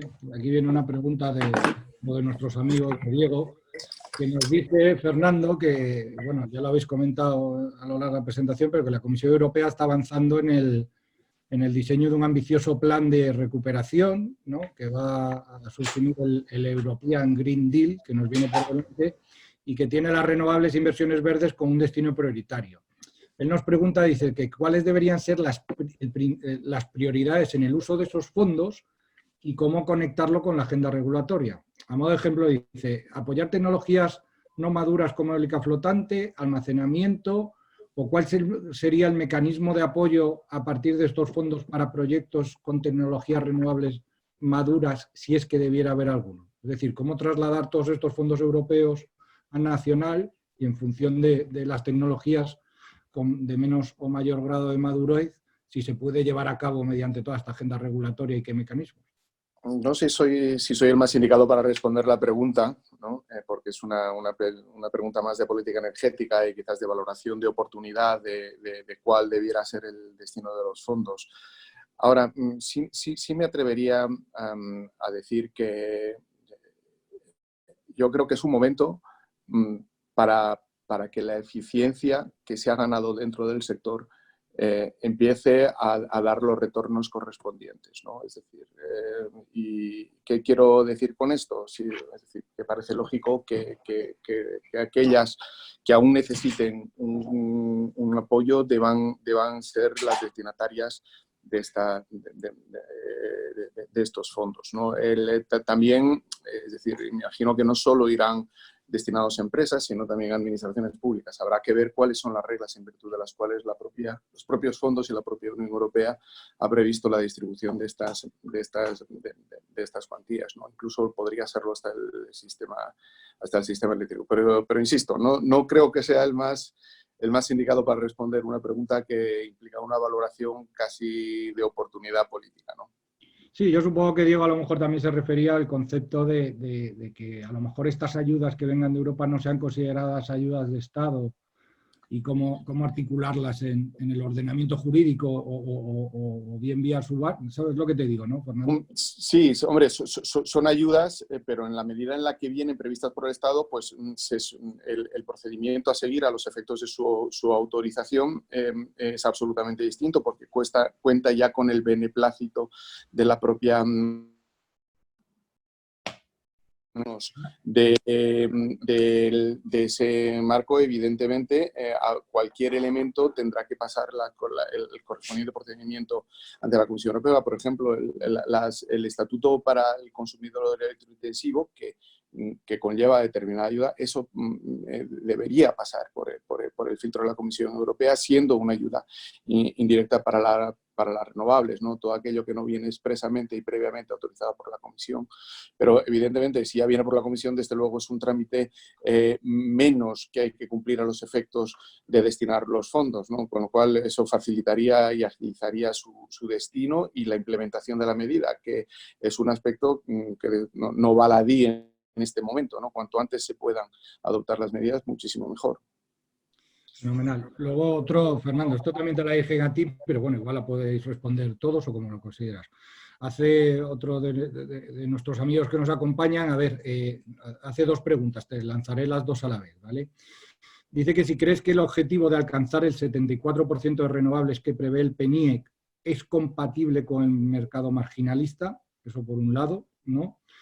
Y luego dice que si no se dará la paradoja de que, por ejemplo, debido al bajo precio capturado por la fotovoltaica, siendo la tecnología más barata, pudiera ocurrir que en un momento dado necesite apoyo o subsidios, o pone aquí, ¿sabes?, o subvenciones, ya que la diferencia entre el precio capturado y el adjudicado en la subasta difieran, ¿no? Y entonces dice que pueda llegar a representar una partida de coste del sistema eléctrico. Es decir, cómo articular este tema de las subastas de manera que, entiendo yo, por la pregunta que hace, el precio que capture la fotovoltaica está en torno, imaginaros que pueda estar en torno a 20, sin embargo se adjudicaría una subasta por un valor de 30. ¿Cómo incluimos esto en la regulación? Hay una parte de la pregunta que me encanta, y es que he sido capaz de engañar a mucha gente, porque siendo un abogado y sabiendo solo de derecho, hay gente que se cree que sé de política energética y es capaz de hacerme esas preguntas, ¿no? Pero dicho esto, algo sabes, Fernando. creo que el que debe contestar es Óscar, ¿no? No, a ver, yo creo que el mercado marginalista yo creo que tiene que cambiar claramente. Además, pensar que yo creo que aquí hay dos temas principales, ¿no? El primero es que vamos en un contexto europeo en el que tiene que haber una convergencia de mercados, ¿no? Que ya está ocurriendo a nivel de mercados de balance, pero que irá ocurriendo también en el resto de los mercados de energía y de potencia, ¿no? Un tema importante también. Y luego el hecho de que, si nos fijamos lo que está pasando en el resto de Europa, es que los mercados europeos han avanzado mucho más que nosotros en lo que es avanzar hacia un mercado mucho más bilateral y mucho más basado en negociación a plazo. Es decir, mucha más bilateralización, mucha más negociación a plazo y, si me apuras, también mucha más libertad en la negociación. Es decir, un mercado un poco más pay as bid, ¿no? Y no tan enfocado a lo que tenemos en el día de hoy, que está muy concentrado, ¿no? en un mercado spot con una obligatoriedad de ir ahí a negociar, incluso a nominar los contratos bilaterales, y en el que al final casi toda la liquidez históricamente se ha concentrado allí, que yo creo que tenía mucho sentido históricamente cuando gran parte del mix de generación era térmico, cuando además el mercado spot ha sido una de las principales. La liquidez del mercado spot yo creo que ha sido un tema que ha favorecido, entre otras cosas, la entrada de nuevos comercializadores, ¿no? Porque al final era una forma de entrar al mercado con una liquidez y con una poca diferencia de ventaja competitiva respecto a los grandes, pero la realidad es que a futuro, con la entrada de más renovables, sí que debemos tener un mercado más estable, con una mejor señal de precio para los nuevos agentes, tanto los existentes como los que tienen que invertir. Tenemos que avanzar y seguir un poco el camino que están siguiendo otros mercados, que es avanzar hacia esa mayor libertad de negociación, en mayor bilateralización y con una visión más de plazos largos. Aquí lo que pasa es que hemos hecho el triple salto mortal, ¿no? Hemos pasado del spot de casi el, no sé, 70% de la demanda comprando rabiosamente en el mercado spot, porque era lo que históricamente era más ventajoso, a intentar ir a cerrar PPAs de 10 y 15 años, ¿no? La realidad es que en Europa pues, hay un término medio que por otro lado es el que se está desarrollando más, ¿no? Que es buscar otros plazos de negociación, digamos, más pues en el entorno de 3-4 años, ¿no? Bueno, Fernando, esta sí que va para ti, esto seguro. A ver, nos pregunta Alberto, ¿ves posible un escenario de nueva oleada de recursos y reclamaciones por la diferencia de precios, lo que hablábamos antes, ¿no? Estimados por el Ministerio y para el cálculo de la retribución específica y lo que está ocurriendo ahora con los precios reales? Y sobre todo, derivado que con la regulación que tenemos, hay parte, digamos, de esa diferencia que lo perdemos, dado que existen límites superiores e inferiores y digamos que no se reconoce el precio real. ¿Prevés tú que pueda haber un escenario de recursos y reclamaciones? La verdad que no tiene mucho sentido la aplicación de los límites y menos con las circunstancias actuales, ¿no?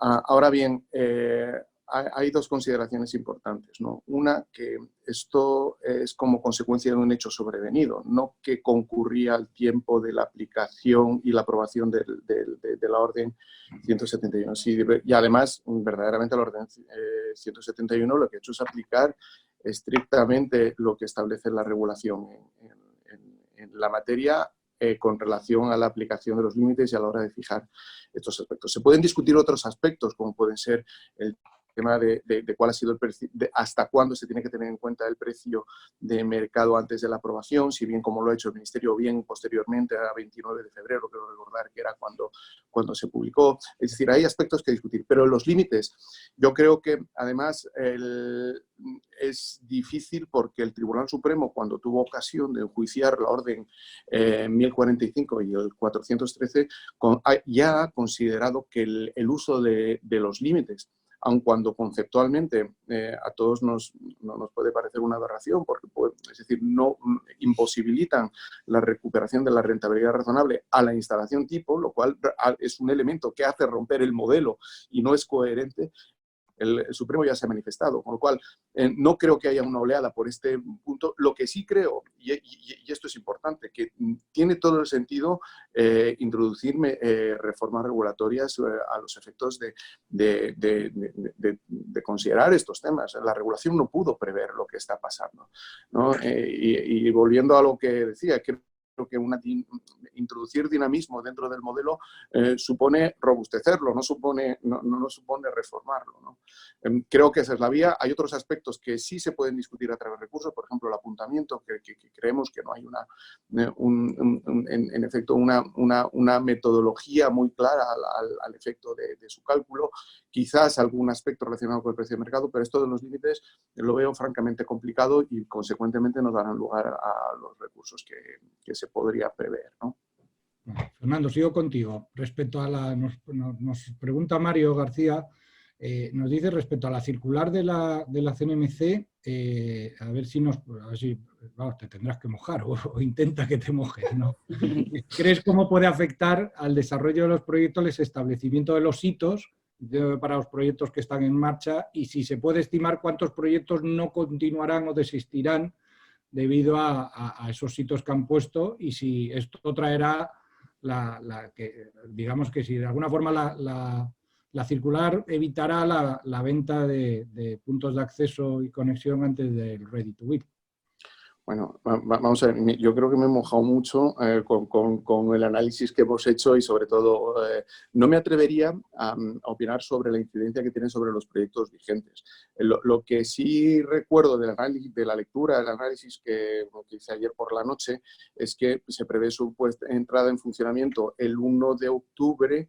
Luego también da un plazo a los distribuidores a los efectos de la adaptación de todos los procedimientos internos para la tramitación de los derechos de acceso y conexión. Entiendo que son distribuidores y transportistas, y el transportista también.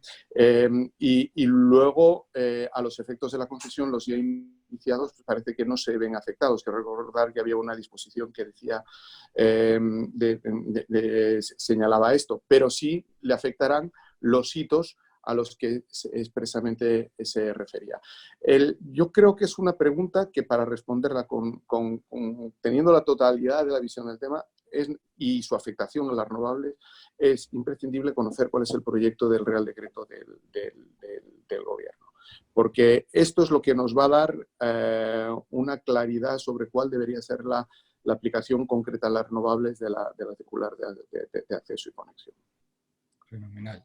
Vale, os lanzo otra, en este caso de Alberto Carbajo, nos pregunta a ver si no creéis, ¿vale?, que en el escenario actual, con estos precios tan bajos a los que vamos, los que tenemos y probablemente a los que vamos, que si será difícil, hasta qué punto pensáis que será difícil desarrollar proyectos merchant, y que parece que ahora solo damos por hecho más creíbles a los proyectos a través de subastas o con PPA, o posiblemente con los fondos de garantías de apoyo estatal, algo en línea con lo que dice el consumidor electrointensivo. Es decir, ¿se pararán todos estos proyectos merchant, no? ¿Seguirán adelante o cómo lo veis?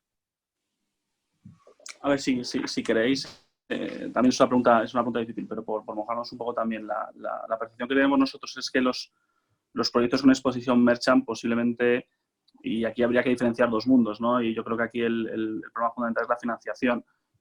Lo que vemos complicado es que con un modelo de financiación tradicional de Project Finance sea factible llegar a los apalancamientos que típicamente están buscando los desarrolladores, los sponsors de los proyectos renovables, con la situación de incertidumbre que ahora mismo en los precios. Entonces, si queréis, lo que nosotros estamos percibiendo es que a la hora de rankear los proyectos en términos de, oye, pues cuáles empiezan a mirar, pues tradicionalmente pues el foco ha estado en los de subasta, que te daba un hedge regulatorio. Luego empezaron con proyectos en paralelo de PPAs que tenían off-takers pues, con buenas calidades crediticias, y luego pues las alternativas de merchant pues han quedado, o los que eran puramente merchant, pues la percepción que tenemos es que va a ser más complicado usando esas estructuras si uno tiene acceso a otro tipo de financiación. Me refiero, oye, pues si los hace de otra manera, pues ya sea o a lo mejor con 100% capital propio y luego ya veré, o a lo mejor las grandes utilities que desarrollan proyectos renovables en base a su pipeline y que ellos de manera natural se hedgean con su demanda final, pues oye, eso es otro mundo distinto. Pero si queréis un poco el modelo más tradicional de financiación, sí que lo vemos más complicado, porque pues simplemente ahora mismo el estándar que tenían los financiadores para valorar los proyectos merchant, pues claro, si te lo coges y te lo bajas, pues si ves lo que te cabe en el proyecto, pues se vuelve más difícil. Es un poco pero insisto, yo creo que esa es la parte más difícil de evaluar, porque yo creo que la que todavía hemos tenido más dificultad de pulsar en estos meses, como es la percepción de los financiadores. Santiago, ahora que estamos contigo, seguimos con una pregunta. Ya solo nos quedan dos, ¿vale? No, las que queráis.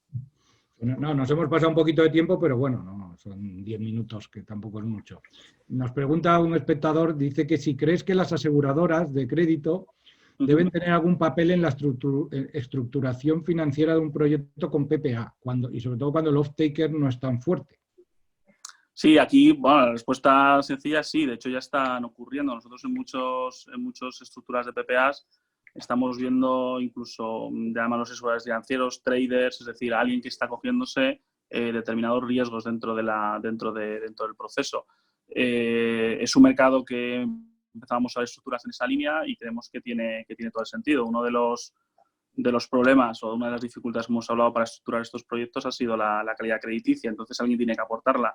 La realidad es que muchas de los off-takers que podían estar interesados en este tipo de proyectos, pues para la perspectiva de un financiador, pues no cumplían del todo con esos requisitos. Por lo tanto, la respuesta rápida es que sí, y que empezábamos a ver este tipo de estructuras hasta antes de la crisis. Vale. La penúltima, a ver, os la lanzo a los tres. No sé si a lo mejor Fernando se atreve o quién, aunque más o menos te la dirige a ti, pero dice, a ver, ¿veis alguna posibilidad de aceleración de la implantación de un cambio de esquema impositivo? Entiendo que a través de la fiscalidad, es decir, un cambio ya no solo en la política energética, sino en la política fiscal del país. Incluso el espectador, Jaume, hace alusión a que, claro, o si creéis que no toca aún, y dice que, claro, que este es el elefante en la habitación de la transición energética, ¿no? y para él el impuesto especial de hidrocarburos y su modificación. ¿Tú ves alguna posibilidad, Fernando?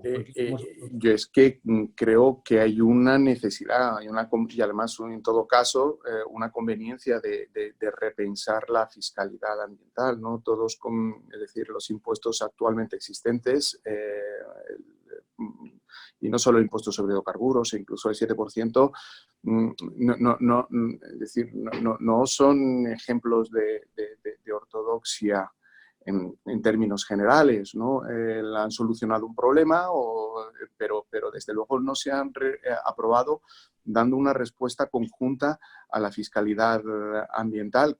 Y además, la necesidad de conveniencia parte de lo que comentaba en la exposición, ¿no? Es que si el Estado no mueve pieza y propone algo racional, razonable, que tenga en cuenta verdaderamente las externalidades negativas, que yo creo que el Ministerio y el Estado es muy sensible también a la afectación que esto puede producir en los sectores y cómo se tiene que hacer. La van a hacer otros y la van a hacer probablemente las comunidades autónomas porque tienen capacidad impositiva. Y lo que salga de ahí será política recaudatoria pura y dura, sin ninguna eficacia extrafiscal distinta a esta, que al final es lo que tiene que tener una política de fiscalidad medioambiental, ¿no? Una adecuación a la finalidad. Y estoy de acuerdo con él que es el elefante dentro de la habitación, pero fíjate, yo creo que todo el mundo es consciente de ello, pero por otro lado hay un elemento que entiendo yo que es el que ralentiza todo esto. Es muy difícil hacerla, ¿no? Hacer una política, pero no por ello debería acometerse por lo menos esa intención de hacer una fiscalidad razonable en el ámbito energético. Fenomenal. Pues nada, ya vamos a acabar. Solo decir que, bueno, varios espectadores nos han preguntado que, bueno, no hemos hablado sobre temas de autoconsumo, generación distribuida, o lo hemos tocado muy de lado. Y en particular nos decía alguno si dabais vuestra opinión sobre el potencial que pudiera tener, pues esto, la generación distribuida y el waste to energy. Óscar, ¿te animas? Waste to energy, entiendo que te refieres sobre todo a gases renovables, ¿no?